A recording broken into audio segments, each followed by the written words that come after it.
As the Finance Ministry reviews the Income Tax Act, now there is a very interesting survey that's come up from Deloitte India.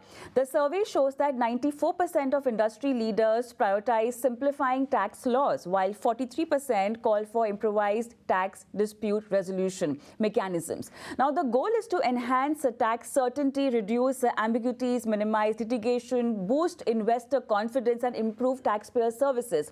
Over 70% of these businesses emphasize the need for simpler processes. Additionally, businesses are concerned about the high time and cost of tax litigation, highlighting the need for streamlined and efficient dispute resolution. So let's discuss more on this. I am Kavita Thapalial and I have with me Amrish Shah, partner Deloitte India, Sunil Kothari, HDFC Bank, Senior Tax Counsel. Good evening and welcome on the show, both of you. Amrish, I'm going to begin with you because the survey actually reveals 94% of business leaders, feeling the need for simplifying India's Income Tax Act. Now, how can the government achieve this, maintaining balance between simplicity and the intricacies of addressing complex tax scenarios effectively? No, I think it's a starking revelation that most of us feel that there needs to be a change because this is a 6-decade-old law, and changes have happened in bits and pieces. So I think there are 4 elements to this that can be looked into. One is can the drafting be something which is easy to understand? I think that's the first element because that will lead to a level of simplification. But apart from that, what they will need to do is rationalize overall the tax regime. How does an incentive computation happens? How do you value fair value assets? You need to just have that appropriate rationalization, and not that they have not begun. If you see last year's budget, there was this entire capital gains rationalization that happened. The third, and this is to address your specific issue on complexity, is can they provide taxpayers guidance on interpretation issues, because that will then help taxpayers to take the right position, and we will also see that it enables not to have the litigation if that is clearly carved out and stated in so many terms. And the last, I think, is if you want to make any substantive changes, can we have a mechanism whereby stakeholder consultation is taken into play? I think if they do this, I think that balance will be achieved between simplification as well as to address complex issues. But overall, what it will do is it will build a lot of taxpayer trust, and I think that's also an important element. Very well explained. But then, Sunil, now simplification of compliance and filing requirements remains a key ask from businesses. Now, as a multinational operating in India, what specific challenges do you face in navigating the existing tax framework, and what reforms would enhance ease of doing business?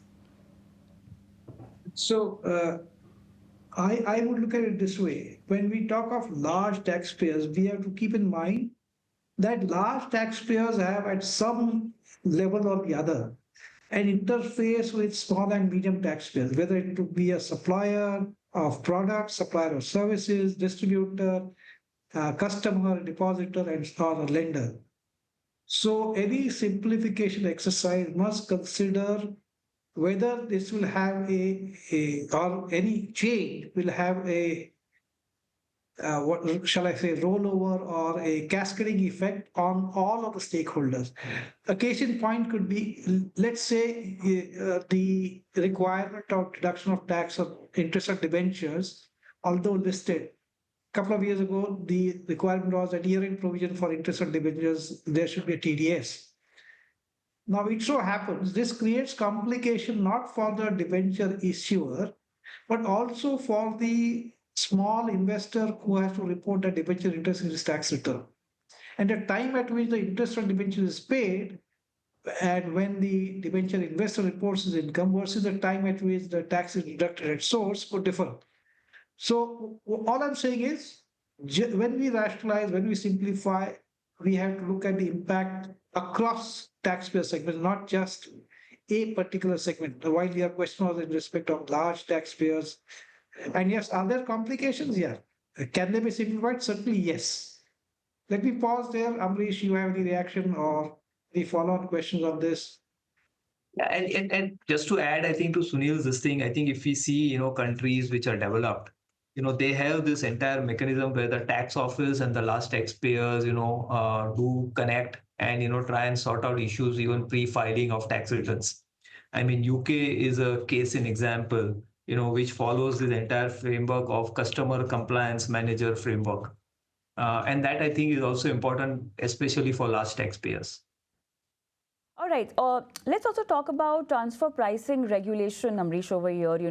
That has been highlighted as one of the most challenging aspects of tax landscape. What specific reforms would you recommend to align these regulations with the global best practices while minimizing compliance burdens and litigation? So I think there are two or three things if they have to look at it. I mean, we have the safe harbor rules, already in play. However, very less used. Because the TP margins that are provided therein are very, very high, and therefore people prefer to go by benchmarkings done, and then there is a litigation. So is there a way to just look at it and re-rationalize those? Because either people prefer APAs or they go into litigation. So that's one area which is clearly marked out. The second is that if let's say a client is going for an APA, there is an assessment done parallelly along with it. The APA is for a 5-year period. Now, if you do an assessment, that means, something which is going to be ultimately agreed under the APA. So why can't we have a system of what we can have a suspended assessment till, the APA is, done and closed. And once the APA is done, then, you go back and, get that entire assessment done as per the APA. So at least it will reduce the litigation, which is, unwarranted from that perspective. I think third, which I would think is, this entire profit attribution to permanent establishments. What do we do? Generally, the global turnover or profits bases are adopted. I think we need to move away and look at, more the functional asset risk basis approach, so that, it is aligned with, what global standards are. So I would think these are some of the things which, will help, from a transfer pricing perspective to be rationalized, and it will have more MNCs then consider India when they are looking at from a business perspective, because the laws will be aligned to the business needs. Sure. Sunil, talking about tax uncertainty, that often complicates strategic planning and investment decisions for global corporations. How does this impact long-term planning and investments in India for a multinational corporation like yourself? So in a sense, yes, there's uncertainty created by taxes. We don't know firmly what the tax policies are going to be. And I think the government has in some measure taken steps to provide certain degree of clarity. Number one is, for example, in GST, they issued industry level FAQs. So that was, I think, a positive step. Second, while there is no institutional framework, but much on the lines of Amrish's suggestion, at least some of the large taxpayers are able to reach out to the government officials on email saying that this is the point that we want to discuss and take your guidance. While officially it may not be binding, they do discuss matters and say, yes, this is something that can be examined. You make an official representation, we'll see. But that is not a structured framework. Maybe we could have a structured framework. We could have also advanced rulings on the direct tax front for domestic taxpayers. Most important point is that we have mutual trust and faith in each other. I don't think a very large corporation these days looking at only tax saving, because there's too much at stake in terms of global reputation and impact on shareholder value. So that once that is taken as a given, I think things will start falling in place. Right. Amrish, the faceless assessment scheme has been a transformative initiative, no doubt, yet there are some challenges that remain. Now, what enhancements do you believe are critical to ensure that it delivers greater fairness, transparency and efficiency? Yeah, so Kavita, I think two things again there, just from an overall audit perspective, right? Today, taxpayers do not have, the right to have an independent review option, which is there from a tax office perspective. So if they were to bring that in, I think it will balance out from an assessment perspective.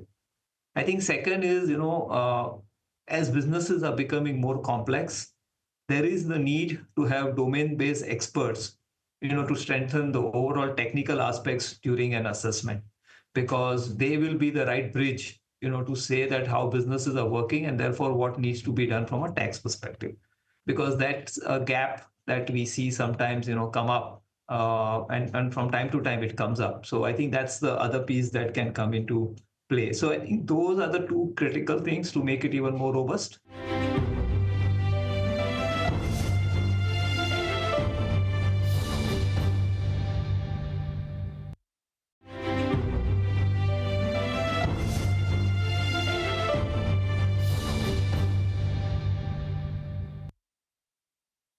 Let's move on and let's talk about incentives. Sunil, now incentives are really crucial for fostering innovation and supporting manufacturing now.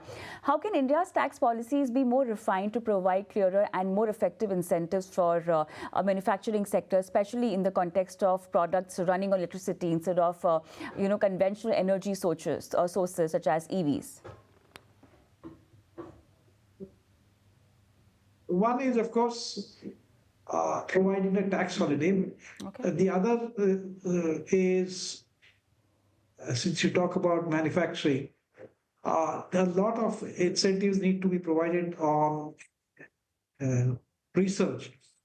And if you look at the areas that we need to have greater depth in research, whether you talk of pharma, you talk of, say, patient care, geriatrics, or you talk of artificial intelligence, a lot of developing sectors will need research incentives because they are at the cutting edge of technology.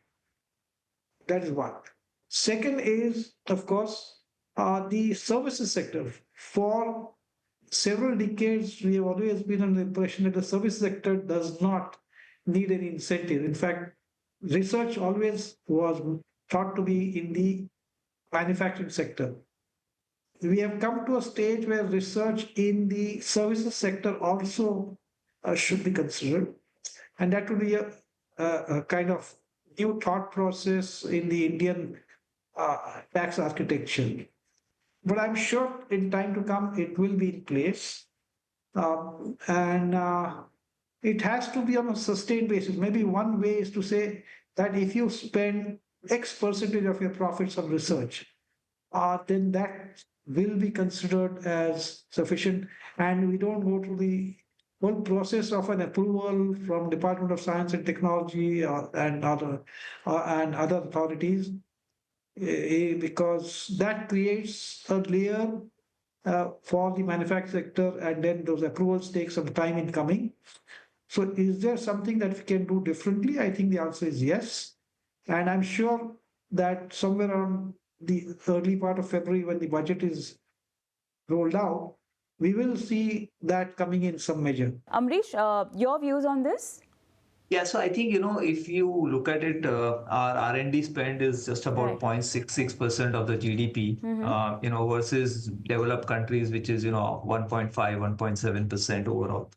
So I think there is a scope to give, boost to the overall R&D and, innovation. I think, as Sunil rightly pointed out, it's not only manufacturing, but also services. I think the second piece is, this entire issue around sustainability. As we all know, India has, said that by 2070, we will be net zero emission status. Now, if you need to push towards that, I think there is a need to look at what needs to be done, to create that sustainable environment, and the push for that. So is carbon credit the way to go? Do we encourage more innovation from a sustainability perspective and give tax incentives so that, there is a move and there is a shift towards that? Because those are the things which will allow us to, move to what we want to see, the Viksit Bharat agenda that the government has laid out.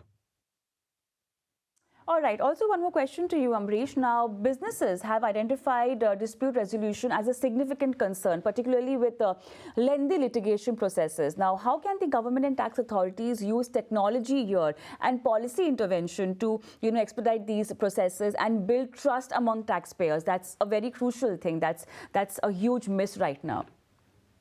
No, absolutely. I think there are 2 or 3 critical areas there. Can there be a time-bound disposal of all, appeals that come through, because we've seen that not being adhered to as much. That's, I think, the first, which I would put in.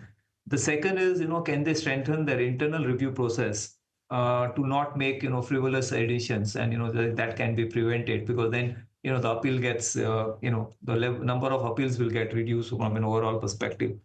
The third is that we have several layers of appellate system.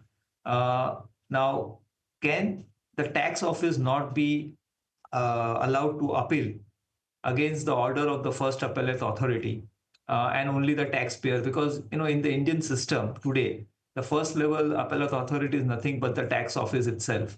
I think it's only from the second level onwards when it becomes sort of a quasi judicial process. So I think if that can be also achieved, I think it will help to reduce the overall dispute, because there are around 6 lakhs disputes. We do have, schemes like, the current VSV scheme, where people can, opt for it, and therefore the litigation gets reduced. And the government itself, by raising the bar on which appeals can be done, I think is also trying to reduce the litigation. But I think it's an amalgam of all these factors which will help us to reduce litigation. And from a technology perspective, is the use of AI that can be done to maybe give a more robust evidence from wherever they are wanting to make additions. And I'll give you just a example from France, where they are using an AI model to determine how much rent should be collected depending on the place that is owned by a certain owner or a certain taxpayer. So I think, is there different ways to look at it? Yes, there is, and it might help from an overall perspective. Yes, the country is too large, so I think we've recently also seen how they're trying to use the UPI mechanism to figure out if there any tax evasion happening. So I think those are the things that will help them from an overall perspective. Sure. Sunil, one specific point from the survey. Now, the survey actually underscores the need for automation and digital tools to streamline processes like tax credits and deductions. How can the adoption of such technologies improve operational efficiency for large multinational companies, Sunil? So one is integration of the regulations of tax versus the regulations of the primary regulator. I mean, if there's consistency among those regulations, then the kind of data management that the taxpayers do will be very different. So today, an insurance company reports to IRDA, the banks report to the RBI, and several other sectors which do similar reporting. If regulations, the definitional sections are similar, then that data mining becomes easier, as I said. That's point number one. Point number two is, to the extent possible, minimize adjustment to the profits reported as per the accounting standards. And let's be mindful that today a large part of the accounting standards is mandated by NAFRA.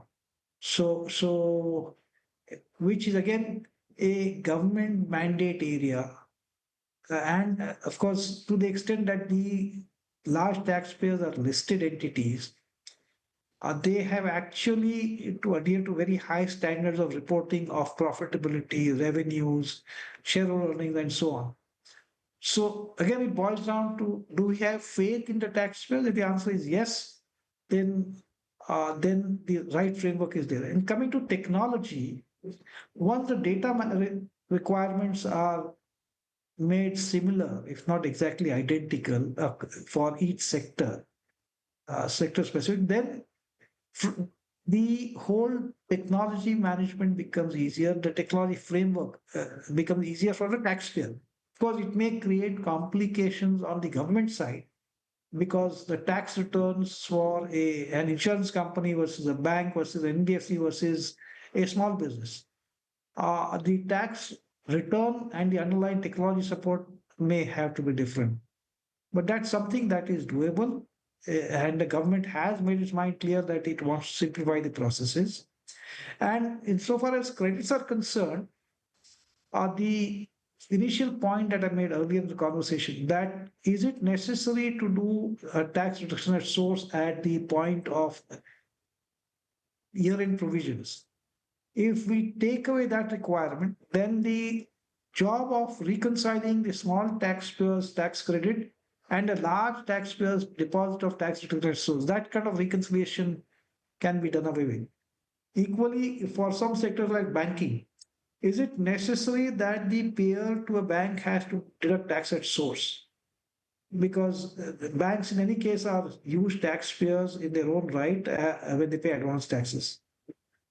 So these are some of the points, and I'm sure as we develop this, we will have sector-specific suggestions that will come from time to time. So if you were to introduce the SFAT system whereby, the data submission becomes much easier and, it's in the same way that we submit.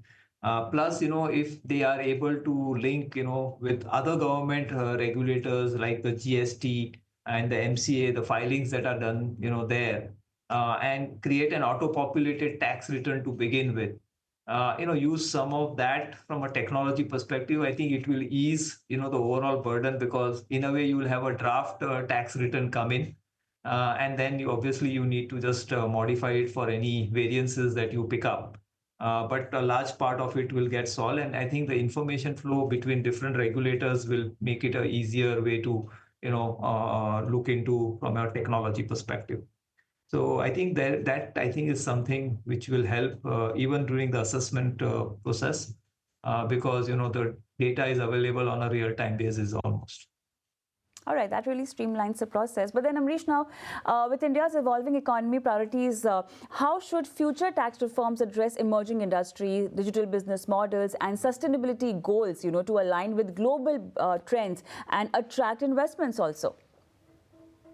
No, absolutely. I think, if you were to look at, attracting investments, I think, we need to relook at our entire, tax reduction at source or withholding tax regime. We have, right from 0.1% to 35% of withholding tax rates applicable. Some of the provisions do overlap in terms of their coverage. So if we can rationalize some of that, I think, those will be one of the biggest areas. For example, today we are talking of the digital approach from a tax perspective, but we still need people still need to issue TDS certificate. Now, you have a lot of tax information payer systems in play, which is working absolutely brilliantly. I must compliment the government for that. You have all of that, then why do you need to create this additional paper for your additional compliance for issuing a certificate? So I think the burden can be reduced if I were to look at it from that perspective. We've had rationalization of the capital gains tax done. Can we rationalize the corporate tax structure, the dividend aspect of it? I think that will be an important element. On that note, it's time up on the show. Thank you so much, Amrish and Sunil, for being on the show and helping our viewers understand all of these very complicated aspects of tax, but then the way you've simplified it for all of us. Thank you so much today. And it's a wrap from my end also. Thank you so much for watching. Goodbye.